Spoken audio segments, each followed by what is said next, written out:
The sky over the Baltic Sea had the faint, bluish haze of a cold morning, calm but deceptive. Thousands of feet above, Captain Aaron Keller sat strapped into the narrow cockpit of his F-16 Viper, his gloved hands resting on the control stick, his visor reflecting the gleam of early sunlight cutting across the clouds. Below him lay a geopolitical flashpoint cloaked in silence. His orders were simple. Intercept an unidentified aircraft heading toward NATO-controlled airspace at speed. It was likely Russian. It was always Russian.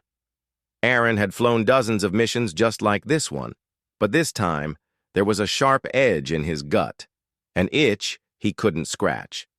Tensions between Moscow and Washington had been escalating for weeks, and today felt different, charged somehow, like static before a storm.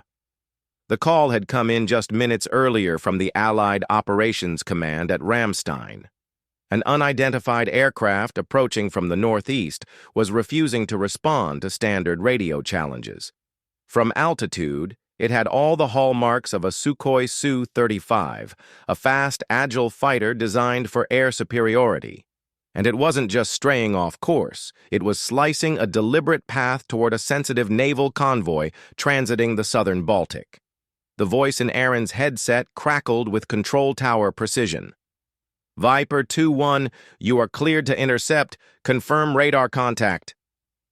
Radar contact confirmed, Aaron replied calmly.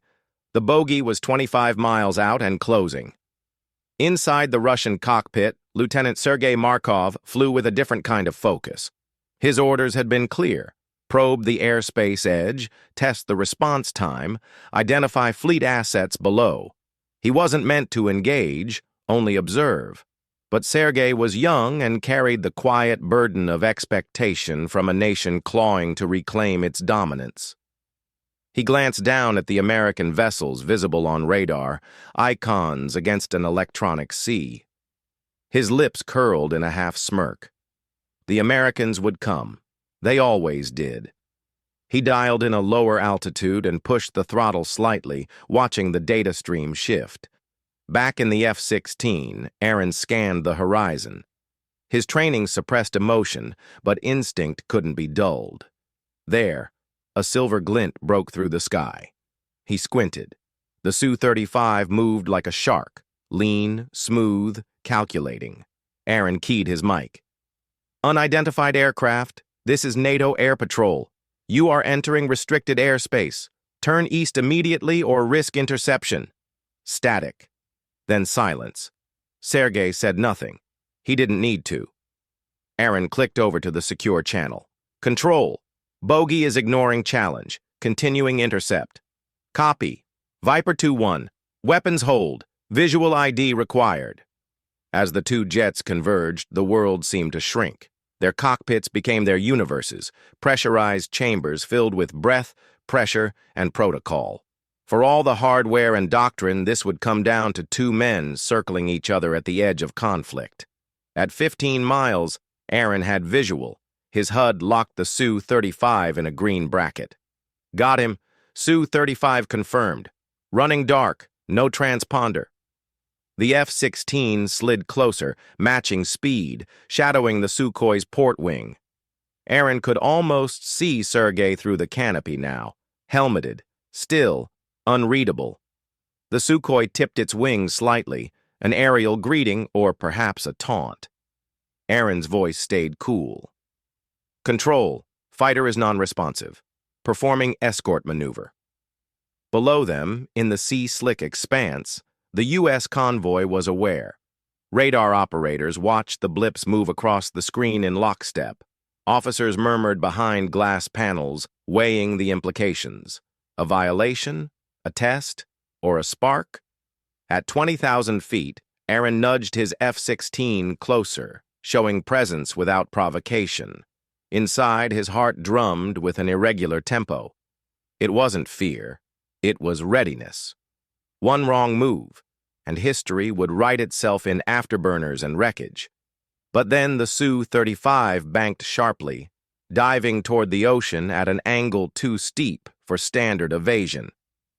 Aaron's training kicked in.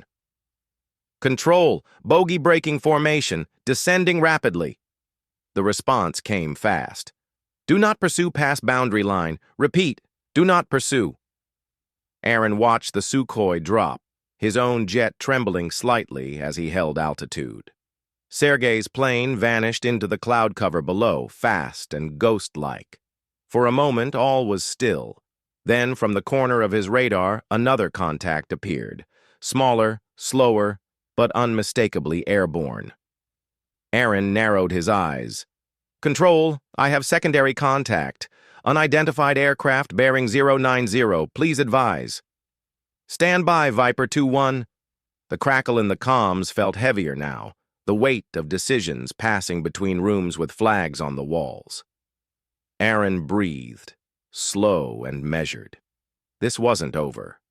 It had just begun. Aaron held his course, eyes darting between the heads-up display and the low-hanging clouds where the Su-35 had disappeared. The second contact remained steady on radar. A blip, too. Small to be another fighter, yet too fast for a commercial drone. His instincts screamed that something was off. He'd seen decoys before, but this maneuver felt deliberate, rehearsed, like a magician drawing attention to one hand while the other slipped the trick into motion. He checked in with control. Viper 2-1, contact remains unidentified. Range now 6 miles, no transponder, minimal heat signature. There was a pause, followed by a clipped response. Continue visual approach. Do not engage unless provoked. Aaron sighed through his teeth. These were the gray zones, the spaces between open hostility and shadow games. He pushed forward, his F-16 cutting through the mist with quiet precision.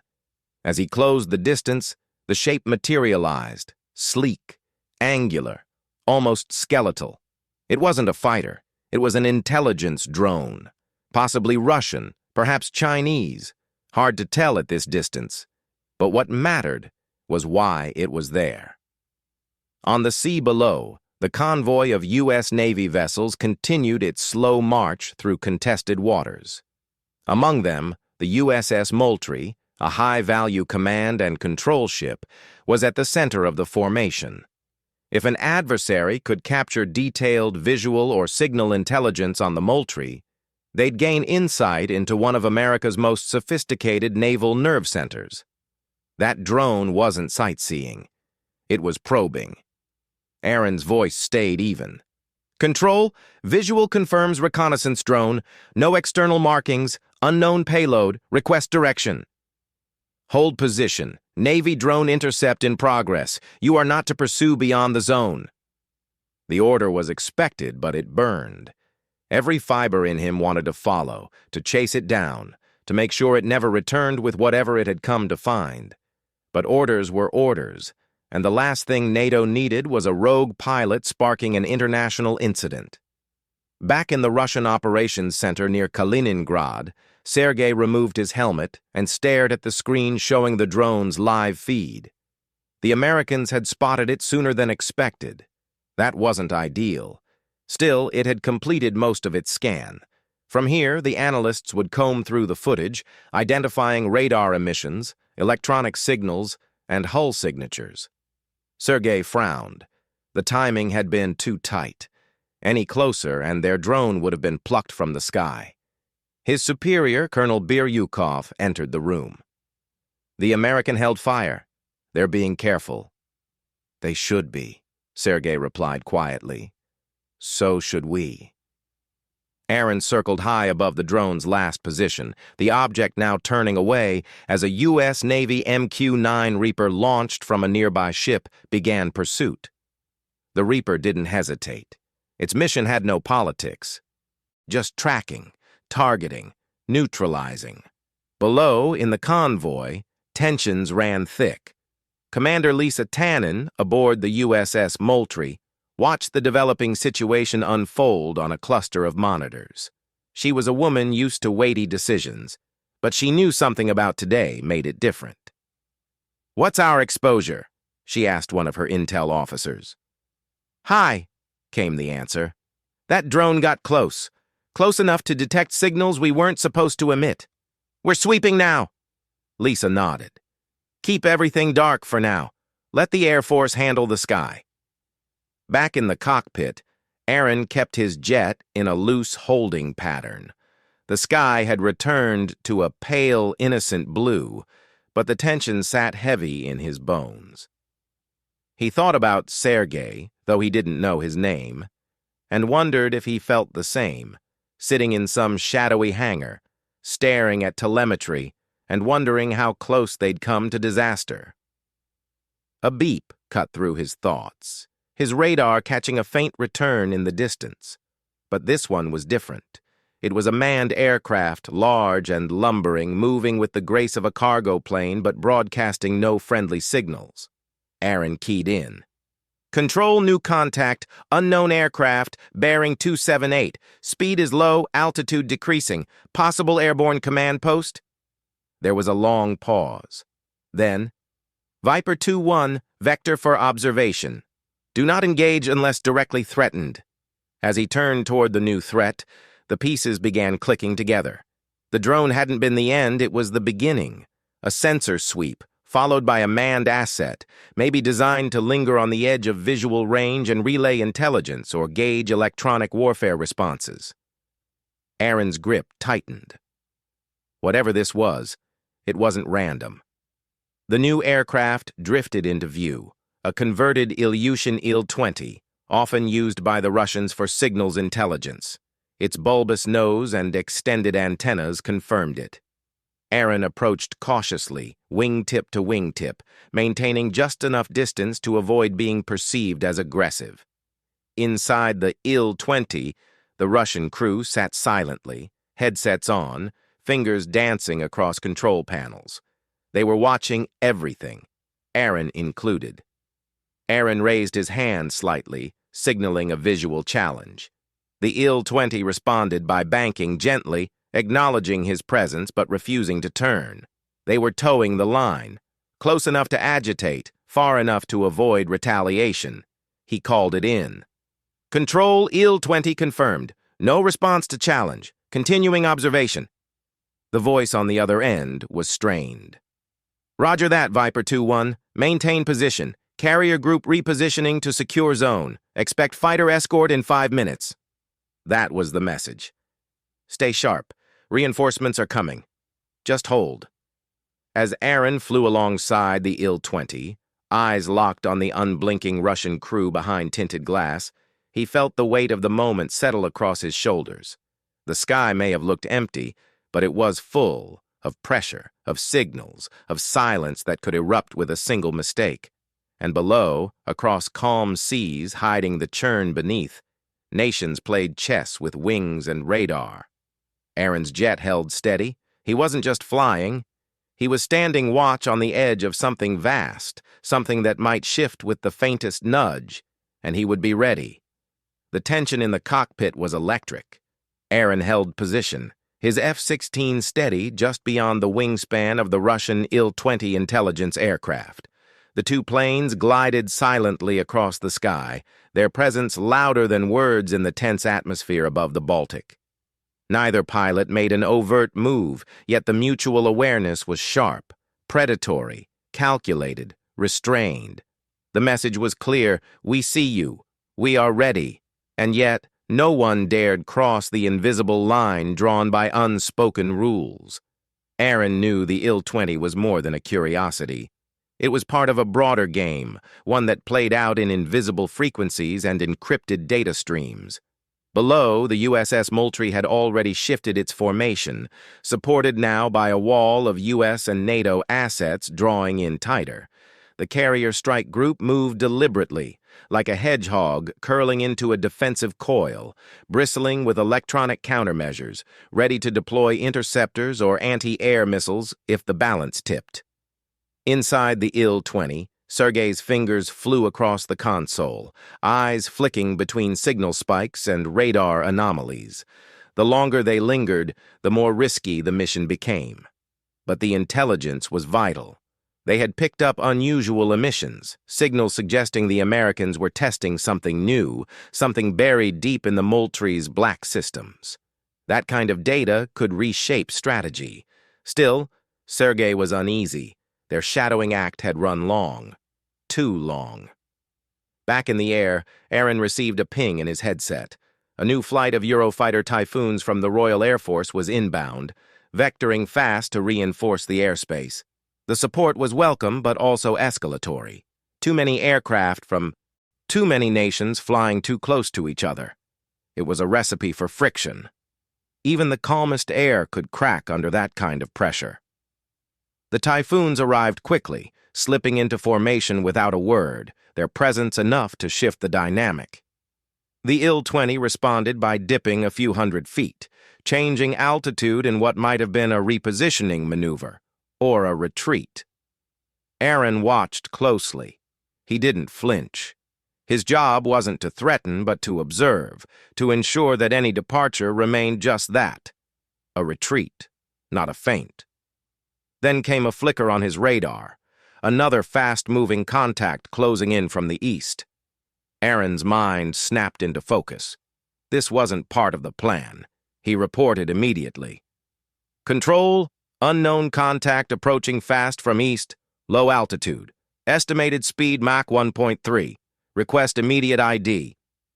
The pause that followed stretched like a rubber band, taut with consequence. Viper 2-1, we're working the picture. Possible Su-35 returning to the area. Maintain distance. So it was coming back. The same Russian fighter from earlier, or perhaps another. Either way, it brought an edge to the standoff. This was the test. How far could they go without pushing too far? Aaron's muscles tensed. His thumb hovered near the trigger on his stick, not out of intent, but out of discipline. He wouldn't act unless he had to. But he was ready. The Su-35 sliced through the cloud cover moments later, angling toward the Il-20 before banking hard left, swinging wide around the Typhoons and Aaron's F-16. It was a show of force, a reminder. Sergei, watching from the Il-20's feed, saw the maneuver and exhaled slowly. They were nearly at their limit. The balance was precarious. One misread signal, one nervous pilot, and the entire sky could ignite. On the deck of the Moultrie, Commander Lisa Tannen reviewed the incoming telemetry. "This is coordinated," she muttered to her XO. "They're playing poker, showing their cards slowly." The XO nodded. Or bluffing.